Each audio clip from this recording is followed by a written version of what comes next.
I get to kind of take a character that everybody knows at, you know, a certain stage in his life, and I get to take him 20 years before. And what I really liked about Reed Richards was just, you know, his focused, you know, hyper intelligence. I think whenever you're the smartest person in the room, you know, that's a great asset to have. That's a lot of power. And yeah, he's, you know, he's not trying to be the cool kid, which is nice. I've played that character in movies where, you know, you're kind of the man. You got to worry about making jokes and make people feel good. And with Reed, all he wants to do is build this quantum gate. Like, his parents don't really understand him. You know, most of his friends don't even really, you know, he doesn't, the only friend he really has is Ben. You know, Ben helps him out, but he's just, you know, when you're that intelligent, there's few people that can understand you. And so I just liked playing somebody, you know, maybe a little more, you know, inside themselves than, you know, than some other characters that I've played. In high school, I'm building this thing all the time, and up until the point of the science fair where I'm like excited to show it, like I've finally done it, and then it kind of works but not really, and then I get recruited from that by Dr. Storm and Sue Storm to go to Baxter, which is like a magnet school for child, you know, prodigies.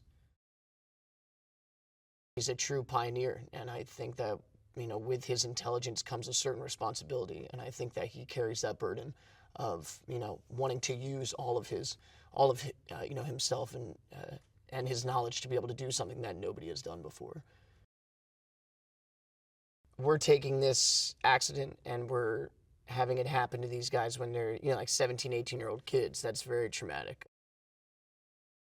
It is the four of us, and not one single person can do everything by themselves. We don't have this, you know, unless you're Doom, who is really just like the most powerful, I think, of all of the, you know, superheroes and all of the, you know, villains.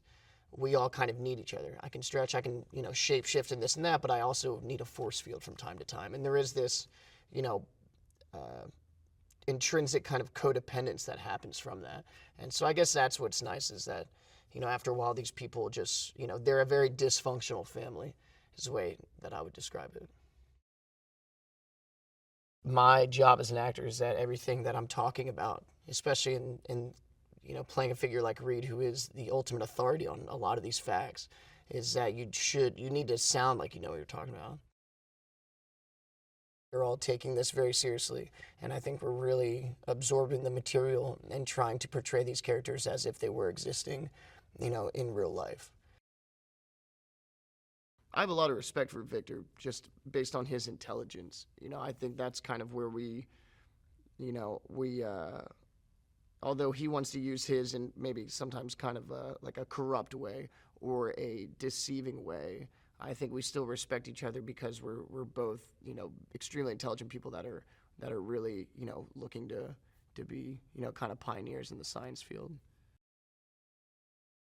I know it's a lot of people's favorite comics because they're the first superheroes to really have problems.